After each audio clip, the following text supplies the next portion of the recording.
The Barbarians are at the gate. Can the Spartans and the Iceni hold this fortress, or will it burn like everything else in the Barbarians' path? Hey, how's it going? My name is Jackie Fish, and welcome back to another glorious Rome 2 online battle. Today we have a 3 vs 2 as the Spartans and Iceni try and hold the line against a coalition of Barbarians. And yes, I know that the Iceni are obviously Barbarians as well, but yeah, just bear with me here, okay?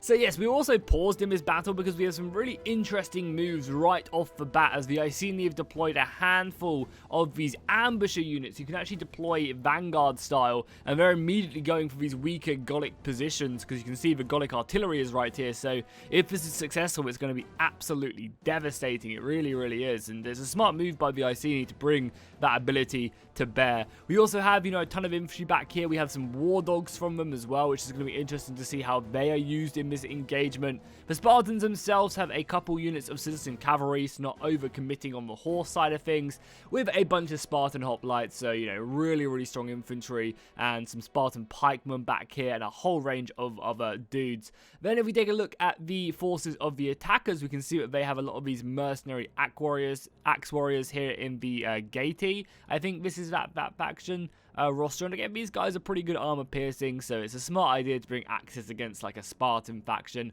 We also have some Oathsworn, which for the boy, and the boy have, just some of the greatest infantry in the game, especially on the Barbarian side of things. The Oathsworn are like the top tier infantry for the Barbarians. So yeah, it's going to be a very, very interesting battle. But let's just kick this one off right away and watch these ambushers come flying out the gate, immediately hammering away at this position. Unfortunately, the javelins are basically wasted there, but they're going to be able to get on this Gallic ballista. And this thing is expensive, so if they can overwhelm this position, that's going to be absolutely huge for them. And as you can see, we're doing exactly that, and I don't think the other Gallic players have really realized yet. I mean, this is not something you really see too often. I think they've seen this now because they're peppering it with archer fire. But we do also have the Iceni cavalry maneuvering its way outside of the castle. So this is even though the Iceni are defending, they're going extremely aggressive. But this is also a double-edged sword. You can see they've all got off their siege towers now, preparing to deal with this. Lots of javelin fire coming off from these horses, which is going to be painful for sure. Yeah, you can see they're going in off on this unit of noble swords. But the noble swords are going to be able to repel this fairly nicely.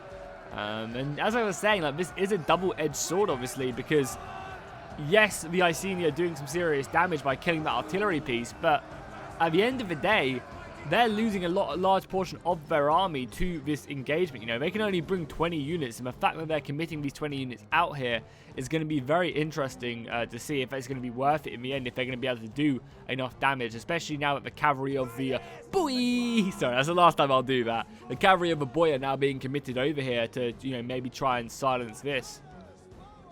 And now you can see also the ambushers are being killed here. I mean, obviously killing this artillery piece was invaluable for the defenders, but I know, losing these units can be pretty painful, especially if the attackers can use that advantage and maybe not lose too many men. Because yeah, obviously the ambushers are going to get cut down by these chosen swords of the Gauls, or the Iceni.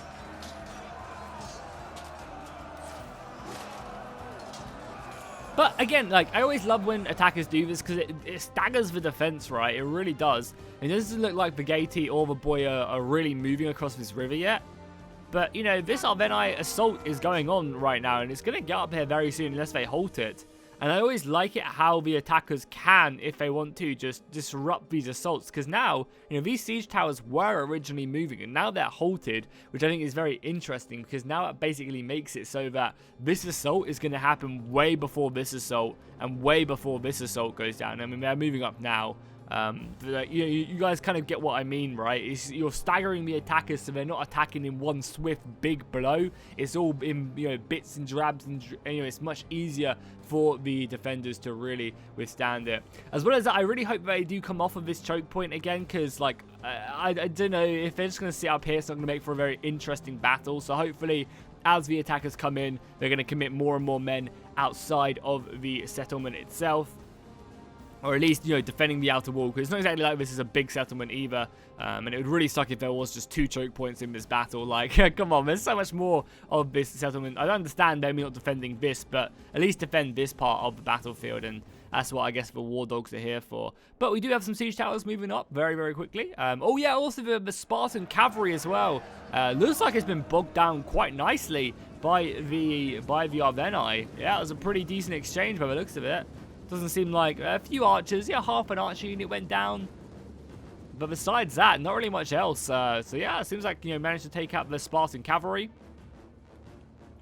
We got more of the ambushes, though. Actually doing a pretty decent job against these chosen swords. Surprisingly, they were reinforced, I assume, and they're actually done a really good job. I was thinking this battle would just go so heavily in favor of the chosen swords, because if you take a look at the armor values right now, you can really see, like, obviously the chosen swords are clattered in some pretty heavy armor, whereas the ambushers, yes, they're not really heavily armored, but they're extremely fast. That's kind of their go-to. But I guess the numbers, having a 3v2 on in this battle has paid off for them. And yeah, taking out 2 units of the Gallic infantry is a decent thing. You can see the ambushers are obviously more skilled warriors, even though they are taking heavy casualties themselves. They managed to basically nullify this entire artillery position, so yeah, hats off to them for sure. And war dogs are always such a difficult unit. I feel like they're either really OP or really weak. There's never really any middle ground. And right now, they are just slaughtering these Celtic warriors. Yeah, they're going to basically kill every single one of them, which is a real shame. But I guess they're kind of more of like a one-and-done type unit. Once they have blown their load, as it were, they're basically useless. As well as that, I'm really surprised that the Gauls have basically abandoned this assault position. I don't really know why they've done it. It seemed like this would have been really successful to assault this as well, but they went ahead and opted just to basically go through this gap instead. I mean, as soon as these guys are done for, they should be pretty decent. We also have some of the boy. I'm not going to do it this time. They have some of the boy coming over, and these guys will help secure this. However, they are pushing up their naked warriors first, which probably aren't the best unit to help take care of these towers, but yeah, once again, they're going to move on, and I think there's a couple war dogs left remaining. I don't think they retarget anything. I don't know why they don't. It seems like it's something that Creative Assembly should have done, but I think they're just going to govern this area, and if anything runs into them, that's when they're going to attack, which is kind of a shame. But yes, we do have these towers now being taken on the gate, and that's going to allow the attackers to really come in and...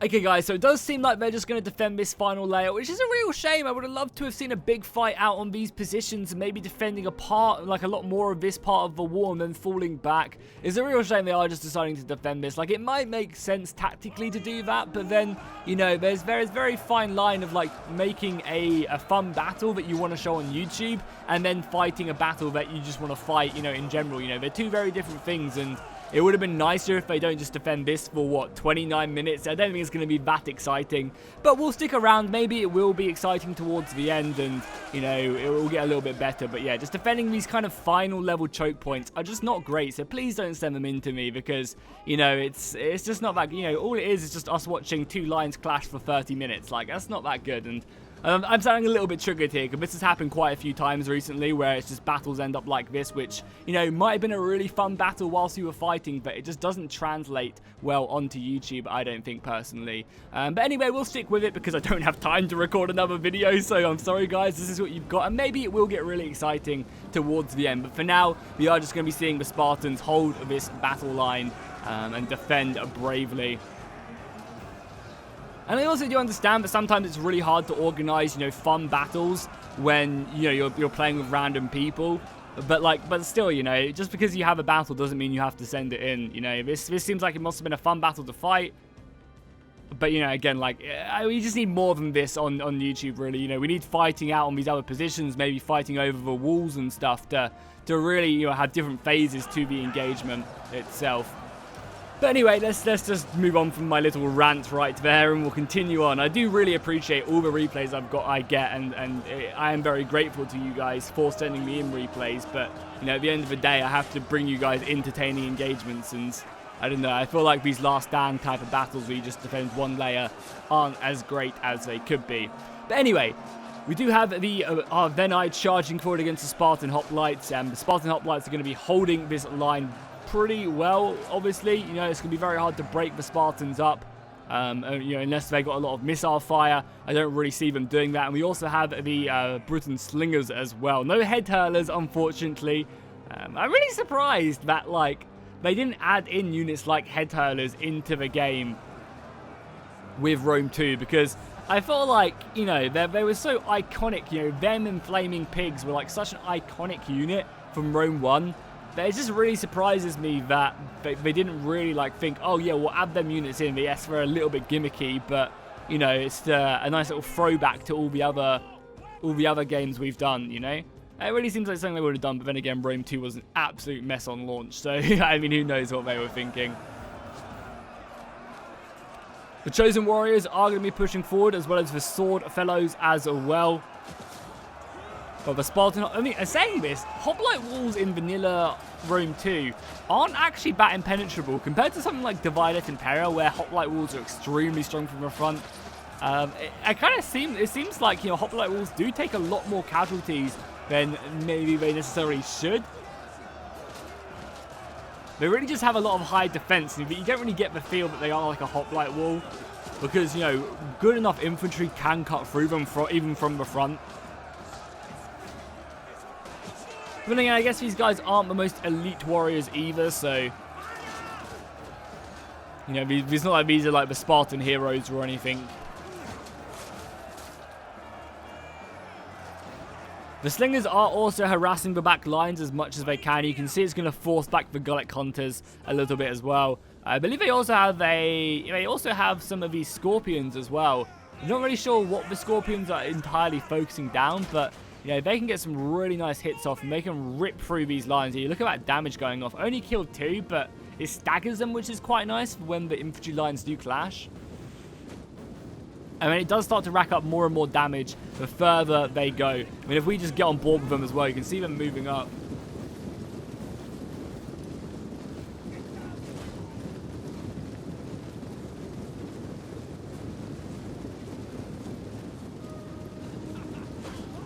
Yeah, you can see them actually been flamed. They've been set ablaze now.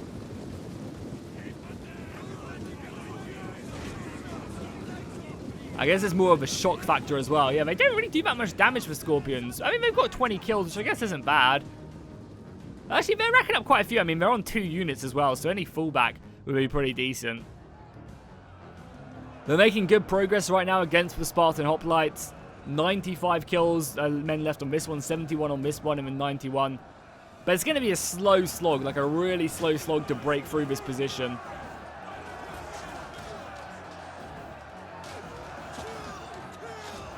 With such a high melee defense, yeah, it's going to be very hard. But, you know, once they do break through that, they then have to deal with Heroes of Sparta and stuff. And this is what I'm saying, like, if there was more of a fight out here, I don't know, it just feels like the battle would have been a lot more exciting. But now, I know exactly how this is going to go. They're going to eventually break through all of these Spartan hoplites, and then come up against pikemen, which they're going to have to shoot, and they're going to use all their ammunition, and then they're going to have to fight these Heroes of Sparta. And that's just going to be, like, the final battle right here, and it's just not going to, I don't know. Maybe I'm just complaining too much, whatever. Let's just get on with the battle. As you can see, I'm getting a little bit triggered today, but who cares? It does also seem like these ambushers who fell back from the initial fight did actually get caught out by all the gated cavalry, the spear horsemen and the heavy horsemen. This is actually really, really good for them. What they should do is they should try and burn down this gate. And I mean, it honestly wouldn't be a bad idea to take some of the infantry back here, pick up these siege towers or these siege towers and bring them round the back, you know. This could have been a way to avoid this real big stalemate that's going on right now and assault this rear position. I really hope what we see is after these ambushes are killed, we see this cavalry come down and burn down this gate.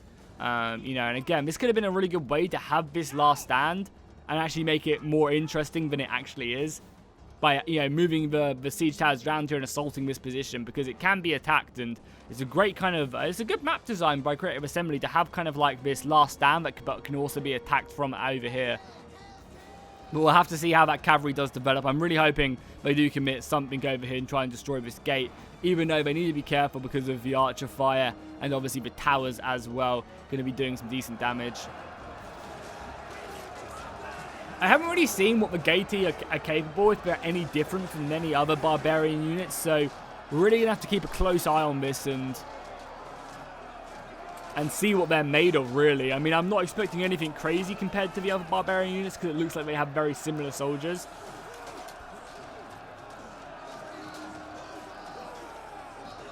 But you never know, we might see something spectacular as they fight the Spartans.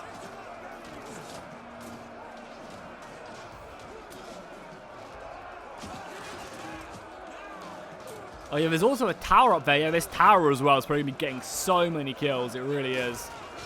Some nice kills right there. The Spartans fight bravely on.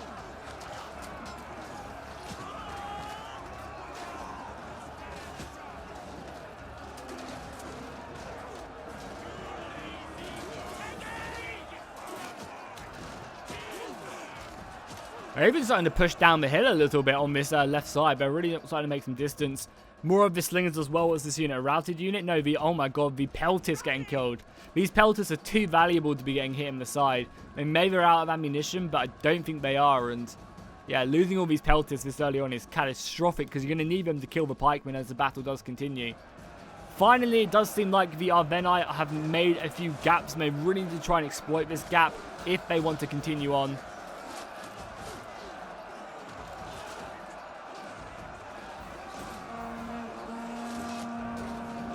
There's one Spartan is being absolutely surrounded by so many more. As he's fighting this naked man to the death.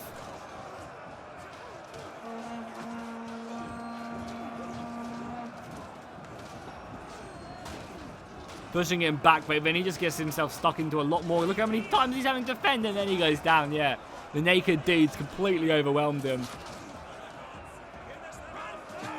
Well, the Spartans are holding firm some more. I mean, they just need to exploit this gap. But then again, another unit of hoplites is just being moved into position right now to blockade this position. And once again, they're just going to be getting committed again to completely fill the gap. So it's just so hard to break through these choke points. It really is.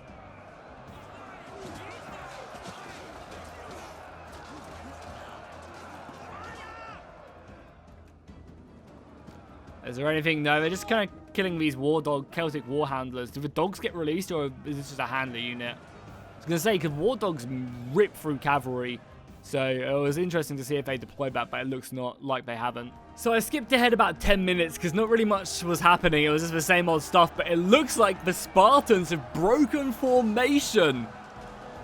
And they've charged down the hill at the heavy spears, looking for blood. I think the Spartans are currently bloodlusted right now, and they are just charging in, looking to get a swift kill to this battle and defend the settlement itself. Pretty nice stuff, and yeah, it's cool to see the Spartans being very aggressive here, as they have been seizing the advantage and holding the line for so long. In the distance as well, just off in the corner of the top of your screen, I think that's the Spartan heroes as well, being going to be committed over to that far right-hand side of the battle. So really, really cool stuff. And yeah, the Spartans, now that they've basically killed all of the Gaeti infantry here, can be a lot more aggressive. I mean, they are committing more men to this fight, but I just don't see how they're ever going to break through this. I mean, granted, the boy and also the Iceni have done decently against these Spartan infantrymen, but the pikemen have now been committed over on this side as well. And yeah, I mean, what are the attackers really supposed to do here? I mean, again, the attackers might still even lose, but that doesn't... I mean, the defenders might even still lose this battle as they are running out of men, but that doesn't really mean that this battle has been exciting. I mean, one of the great things that you can do as the defenders is abandon this choke point and just hold this position right here. It's a really effective way of just kind of, you know, cutting off these choke points and pushing back the attackers. The Spartans themselves are going to be pushing down the hill again, looking for blood once more. And they are getting in range of a peltist, so if the Britons have any slingers left, they really need to be trying to take these guys, because the Thracian peltists do melt hoplites and pikemen. But then again, they kind of need the pikemen over on this side, or the peltists over on this side to kill the pikemen, because I imagine the pikemen are going to be doing pretty decent against the threat that is coming in.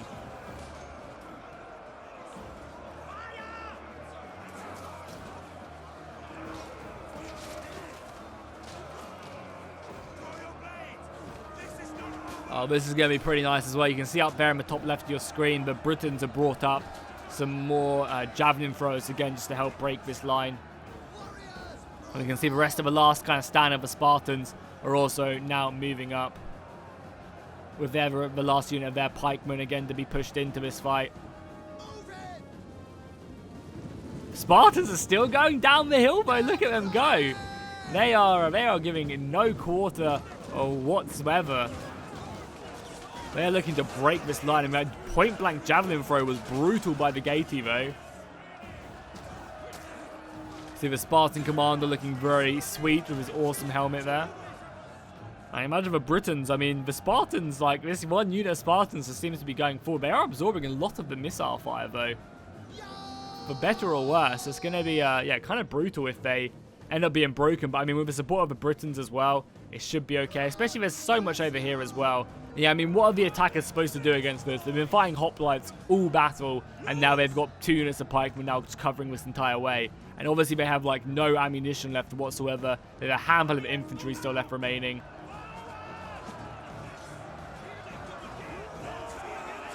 And now the Britons move up once more.